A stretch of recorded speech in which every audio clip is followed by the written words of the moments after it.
اب آئیے لیلۃ القدر، انا انزلناہ فی لیلۃ القدر،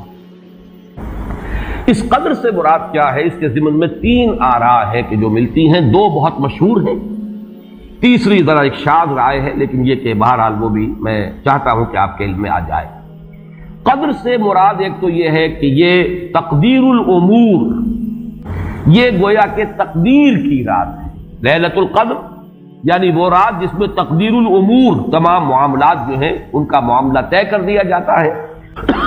تو ایک رائے تو میں نے عرض کی کہ قدر سے مراد تقدیر، کہ یہ رات جو ہے تقدیر الامور کی رات ہے، تمام جو امور ہیں ان کے مقادیر، ان کی تعیین، ان کے بارے میں اللہ تعالیٰ کے احکام جو ہے ان کا ایشو ہو جانا۔ ایک رائے یہ ہے کہ یہ قدر سے مراد ہے قدر و منزلت، اونچا رتبہ، علو شان، منزلہ اور شرف۔ اب اس کی تائید ہوتی ہے، معلوم ایسا ہوتا ہے کہ یہ دونوں باتیں تو بیک وقت جو ہے مراد ہیں، اسی لیے میں نے کہا یہ دونوں اقوال بہت مشہور بھی ہیں، اور میرے نزدیک یہ دونوں ہی اس میں، یہ ذو معنیین لفظ کے طور پر یہاں استعمال ہوا، یہ دونوں ہی مراد ہیں۔ یہ رات خود اپنی جگہ پر بھی بجائے خود، جسے ہم کہتے ہیں بجائے خود بھی بہت قدر و منزلت کی رات ہے، اور اس شب میں 1 سال کے معاملات جو ہیں وہ فرشتوں کے حوالے کر دیے جاتے ہیں۔ اس اعتبار سے اس کو کہا گیا لیلہ مبارکہ، انا انزلناہ فی لیلۃ مبارکہ، یہ خود مبارک ہے، اس کے اندر برکتیں ہیں، اس کے اندر عظمت ہے، اس کی اپنی شان بلند ہے، علو مرتبت کی حامل ہے یہ رات۔ یہ دو مفہوم جو ہیں، جب تو میں نے جیسا کہ عرض کیا یہ تو بہت کثرت کے ساتھ ہیں اور یہی زیادہ مشہور بھی ہیں۔ ایک تیسرا مفہوم جو شاذ ہے، جو لیا گیا قدر سے، کہ قدر کا ایک مفہوم ہے تنگی کا بھی، جیسے کہ سورۃ الفجر میں ہم پڑھ چکے ہیں، فَأَمَّا الْإِنسَانُ إِذَا مَا ابْتَلَاهُ رَبُّهُ فَأَكْرَمَهُ وَنَعَّمَهُ فَيَقُولُ رَبِّي أَكْرَمَنِ وَأَمَّا إِذَا مَا ابْتَلَاهُ فَقَدَرَ عَلَيْهِ رِزْقَهُ فَيَقُولُ رَبِّي أَهَانَنِ۔ انسان کا معاملہ عجیب ہے کہ جب اس کا رب اس کا امتحان لیتا ہے، اسے آزماتا ہے، نعمتیں دے کر، عزت دے کر، تو کہتا میرے رب نے مجھے عزت دے دی، اور جب اس کا رب اس کو آزماتا ہے اس پر رزق کو تنگ کر کے، تو وہ کہتا میرے رب نے مجھے ذلیل کر دیا۔ تو یہاں پر جو تنگی کا مفہوم ہے قدر میں، تو ایک مفہوم یہ لیا گیا ہے کہ یہ لیلۃ القدر لیلۃ الضیق ہے، اور یہ اس لیے کہ اس زمین پر اتنی کثرت سے، اتنی کثیر تعداد میں فرشتے نازل ہوتے ہیں کہ تنگی پیدا ہو جاتی ہے۔ اب اس کے بعد سوال پیدا ہوتا ہے کہ یہ رات جو ہے مخفی کیوں رکھی گئی؟ تعین کے ساتھ کچھ معلوم نہیں، یہ رات کون سی رات ہے؟ کون سی رات ہے اس کا جواب تو میں بعد میں دوں گا، کہ اس میں جو آراء ہیں مختلف، لیکن یہ کہ اس کو کیوں مخفی رکھا گیا، اس پر کچھ پیاری باتیں ہیں جو مفسرین نے کہی ہیں۔ پہلی بات تو یہ کہ جتنی عظیم چیزیں ہیں ان سب کو مخفی رکھا گیا۔ قیامت کب آئے گی؟ مخفی آئے گی، یہ یقینی ہے۔ کب آئے گی؟ یہ تو ان امور میں سے ہے کہ جس کا علم نبی اکرم صلی اللہ علیہ وسلم کو بھی نہیں دیا گیا، جبرائیل کو بھی نہیں دیا گیا۔ چنانچہ حدیث جبرائیل میں واضح طور پر الفاظ موجود ہیں، وَمَا الْمَسْئُولُ عَنْهَا بِأَعْلَمَ مِنَ السَّائِلِ، کچھ معلوم نہیں، نہ سائل کو معلوم نہ مسئول کو معلوم قیامت کب آئے گی۔ اسی طرح بعض روایات میں جو آتا ہے، اس میں اعظم، اللہ کا ایک نام ایسا ہے کہ اس کے واسطے سے اللہ سے جو بات مانگی جائے وہ رد نہیں ہو، لیکن وہ کون سا نہیں بتایا گیا۔ اقوال ہیں، اندازے ہیں، حی و قیوم پر زیادہ، الحی القیوم پر زیادہ لوگوں کا جو ہے وہ اجماع ہوا ہے، لیکن یہ کہ یقین سے نہیں کہہ سکتے۔ تو اسی میں اس کو بھی نوٹ کر لیجئے کہ اس کو مخفی رکھا گیا ہے لیلۃ القدر کو۔ لوگ زیادہ سے زیادہ محنت کریں، زیادہ سے زیادہ مشقت کریں، اس کے لیے جو بھی اس کی قدر و منزلت سے کسی درجے میں آگاہ ہے، وہ اگر معین ہی ہو جاتا کہ ایک شب یہ ہے تو پھر تو سب کے سب اس رات میں محنت کر لیتے، باقی راتیں جو ہیں وہ پھر سونی اور ویران گزرتی۔ لیکن یہ کہ مطلوب یہ ہے کہ زیادہ سے زیادہ راتیں آباد ہوں، زیادہ سے زیادہ راتوں میں ذکر ہو، عبادت ہو، دعا ہو، اس لیے اس کو مخفی رکھا گیا، یہ حکمت ہے۔ اس میں بھی ایک عجیب نکتہ ہے جو امام راضی رحمۃ اللہ علیہ نے بیان کیا ہے، اور حوالہ اگرچہ نہیں دیا اس حدیث کا، لیکن ایک روایت کے حوالے سے بات بیان کی ہے کہ اس کے ظاہر نہ کرنے میں بھی اللہ کی ایک شفقت اور رحمت ہے بندوں کے حق میں، اس لیے کہ اس کی قدر جتنی زیادہ ہے اتنی ہی اس کی ناقدری پر سزا ہوگی۔ اگر معلوم ہو کہ یہ شب ہے اور اس کی ناقدری کوئی انسان کرے تو گویا کہ پھر وہ اتنا ہی زیادہ مورد عقاب اور مورد سزا بن جائے گا۔ اس کے لیے ایک بڑا پیارا واقعہ نقل کیا امام راضی نے کہ حضور صلی اللہ علیہ وسلم حضرت علی رضی اللہ تعالی عنہ ایک روز مسجد میں داخل ہوئے، ساتھ ہی آئے ہیں، دیکھا کہ ایک شخص سو رہا ہے، نماز کا وقت ہو چکا تھا۔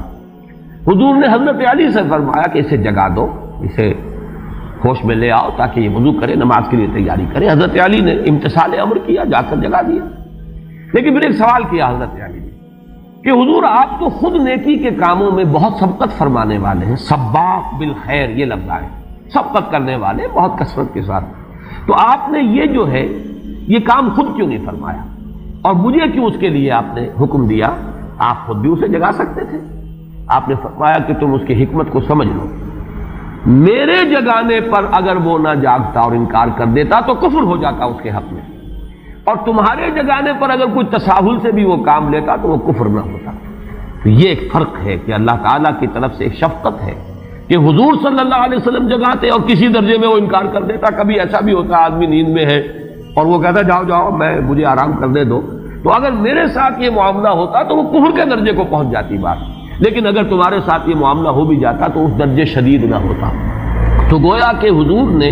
اس شخص پر شفقت کے اعتبار سے یہ شکل اختیار کی کہ خود نہیں جگایا، بلکہ یہ کہ حضرت علی رضی اللہ تعالیٰ عنہ کو حکم دیا کہ اسے جگا دو۔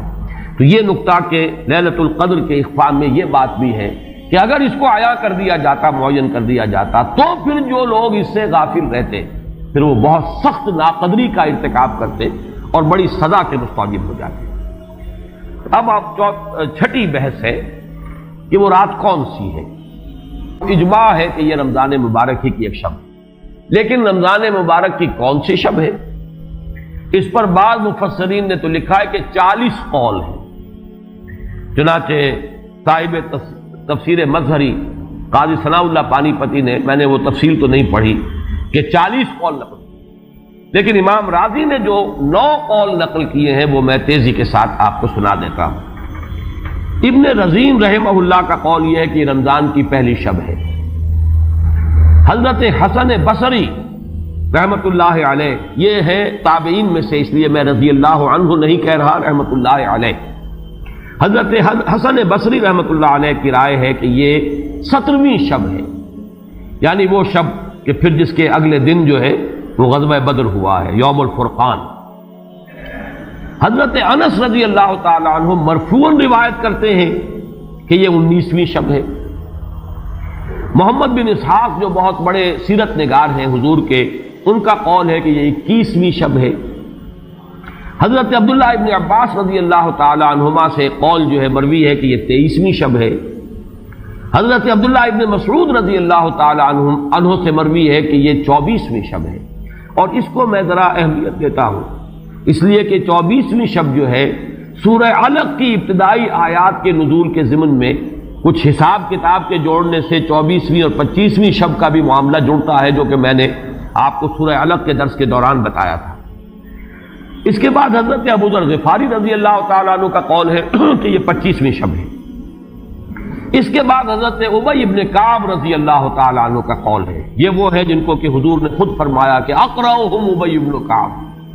قرآن مجید کے سب سے بڑے قاری حضرت ابی ابن کعب ہے رضی اللہ تعالیٰ عنہ، اور ان کے بھی سینے پر آپ نے ٹھپکی دی تھی کہ ایک سوال کیا آپ نے کہ سب سے عظیم سورت کون سی ہے، اور جب انہوں نے صحیح جواب دے دیا سورہ فاتحہ، تو پھر یہ کہ اس پر حضور نے تھپکی دی کہ تمہیں اللہ تعالیٰ نے بہت صحیح مناسبت عطا کی ہے علم کے ساتھ۔ ان کی اور صحابہ میں سے بہت سے لوگوں کی رائے، یہاں تک کہ یہ کہا جا سکتا ہے کہ بقیہ اقوال جو ہیں وہ شاذ کے درجے میں ہیں، اور یہ گویا کہ اگر اجماع نہ کہا جائے تو بہت حد تک اتفاق کے درجے میں ہے کہ یہ 27ویں شب ہے۔ اور اس 27ویں شب کے ضمن میں حضرت عبداللہ ابن عباس سے ایک روایت میں پہلے آپ کو بتا چکا ہوں کہ 23ویں شب، لیکن 27ویں شب کے ضمن میں جو مختلف روایات حضرت عبداللہ ابن عباس رضی اللہ تعالی عنہما سے مروی ہیں، ان میں بھی کچھ لطیف نکات ہیں، وہ میں بعد میں بیان کروں گا۔ اس کے بعد ایک شاذ قول اور بھی ہے کہ یہ 29ویں شب ہے۔ تو یہ گویا کہ 9 ہیں اقوال، جن میں سے بعض جلیل القدر صحابہ کے ہیں، عبداللہ ابن مسعود، ابو ذر غفاری، ابن عباس، ابی ابن کعب، لیکن یہ ہے کہ سب سے زیادہ جو اتفاق اگر اجماع نہ کہا جائے تو 27ویں شب پر ہے۔ اللہ تعالی ہم سب کو